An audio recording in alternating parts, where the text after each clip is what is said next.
Good. That was good practice. Guys are dialed in, working hard. Been pretty consistent that way. Did you feel like you guys defensively took another step forward last Saturday? I think in some areas, it's fair, to say that. But as I've been saying to all of you, the line of consistency just isn't there through an entire game, and to really be great, that mark of consistency has to be present, and it's just not quite there. Now, I think in that game you've got to give Arkansas some credit. We had momentum defensively, had a number of third down stops consecutively, and they came up with a couple gadget plays that really changed the momentum of the game, and so they did a good job too. This will be your first opponent where you're not totally sure who your opposing quarterback is. Does that change the way you scheme? Or I don't think so. I think they're pretty consistent offensively, in what they do. Having said that, there's a lot of offense. So I think each quarterback represents, a different kind of threat, but within the structure of really what they do. Having played Clemson and Monroe, does that help a little bit in preparation, just in terms of speed, pace of play, things like that? I think it does. It's still a difficult thing to simulate in practice, and to create some chaos situations and such this week is going to be important for our guys. But yeah, it's a difficult thing. I don't think you can do it in practice with a scout team.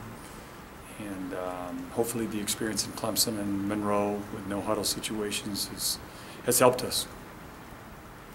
Talk about the challenge of facing a guy like Moncrief outside. I mean, big physical receiver that's been pretty much a go-to guy for them. Yeah, it's a great challenge. I mean, obviously he's a playmaker. He's a game wrecker, and there's so many situations where he's covered well and makes the catch. So he's got a great combination of size, speed, and ball skill, so it's tough when they've got the running game that they have, where the quarterback's so involved, and then on the outside they've got a playmaker like that. It makes it real tough.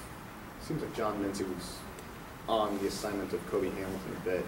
Were you pleased with how he and your whole secondary handled him Saturday? I think so. I think the first play of the game was disappointing.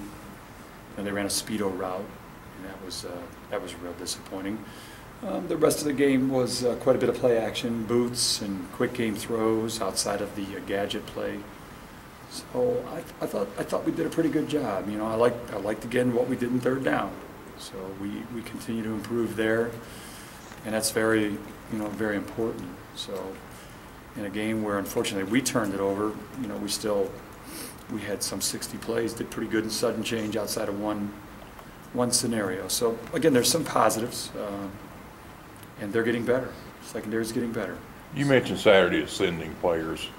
Do you see anybody's role increasing, or even new starters? I think there's some possibilities of that. We just have to, again, evaluate each week. And, in our room, we want to keep it competitive and make sure guys continue to work on gaining an edge and keeping an edge, through the season. So I think that's one of the good ways to do it. You go out and you work hard and you earn playing time, or your playing time can be decreased if you're not on point. Some positives, as you said, but forcing turnovers has been kind of it just hasn't happened for your defense. How much of a frustration has that been for you, and how much of a point of emphasis does that need to be going forward? Oh, I think it needs to be a huge point of emphasis. We've got to do it. We had one real good opportunity. Josh played a coverage real well. And we just we didn't come up with a play. I think a lot of it has to do still with our pass rush being inconsistent, putting pressure on quarterbacks to force some errant throws. Last game was a little bit difficult again that way. We had a lot of play action, a lot of quick game throws, so it was just a little bit different plot in that ball game. But it's a concern. We've got to take the ball away, and just got to, like you said, emphasize it and hope to get results. Sometimes those things run in all of a sudden it's happening, you know, and you just got to get it started. As you see it, is that kind of the next step, becoming an opportunistic defense? I mean, all the great defenses obviously can make those plays and change games. And how important is that the next step for this defense? I think it's, you know, I think it's important. I think we got to be real who we are right now, you know, and where we're going as a defense. You know, we're trying to become better. We're trying to become a championship defense, and we have a lot of work to do to get there. I think that gaining consistency still is the most important thing. And as we get better, I think you'll see him as more opportunistic in respects to that. What's Tebow's role right now on the defense? Well, it could be increased this week. You know, he's in a backup role right now. As a player, that's the case. As a leader, he's tremendous in our room. He's absolutely tremendous. I got great respect for him. Guy that was starting and now is backing up, and shows up here every day with a great spirit. And he represents everything that we really want and look for in an Auburn player.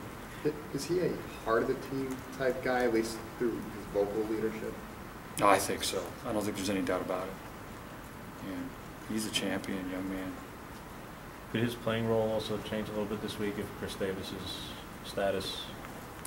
Yeah, sure could. Has Chris been able to practice at all thus far? You know, I don't really make comments on injuries and such. I let Gene do that. I don't feel it's my place to do that. What have you seen out of Josh Holsey as his playing time has increased?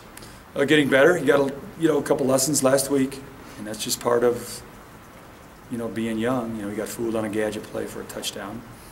And a couple other situations in the game where he broke down a little bit. But you know, I think the ability is there. I think he's got to polish all his tools and keep learning, keep seeing things. As he sees things and gains experience, I think you'll see him respond quicker. But he's got good corner skill. Got good corner skill.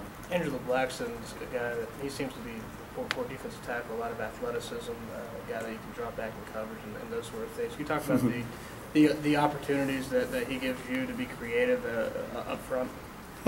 He's you know, Angelo's making strides, getting better. I recognize a bigger player with some athleticism. We don't necessarily, you know, build some of that drop work around him. It just so happens he plays a lot of plays, and when we use it, he's been in there more. But it is advantageous when he is in that situation. But you know, Angelo's another guy. Shows up every day, works hard. Again, he's in the developmental process, trying to become a better player and a more productive player. And I'm pleased with his work habits and what he does. And it'll come. It's going to happen. Again, he did some things on Saturday I thought showed that he's starting to get it, and he'll get better and better.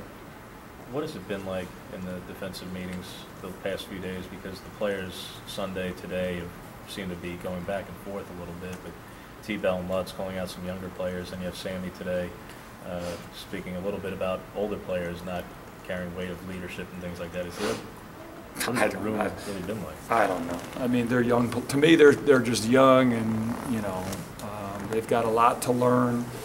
And one of the things is probably not to say a lot. That's probably the wisest way to go. And I don't really, I don't listen to the noise outside. Too busy to do that. I encourage them to do and go about their business really the same way. I mean, it's the only way you can stay dialed in and stay on point. Is you got a job to do. Coaches got a job to do. Players got a job to do, and you focus in and you do that without a lot of the other input and such that really to most doesn't mean a lot. Bottom line is you go out and you play ball. You compete, and you bring passion and bring execution to the game. And then in the end, you get what you earn. So that's the way it is. All right, Coach. Appreciate it. All right.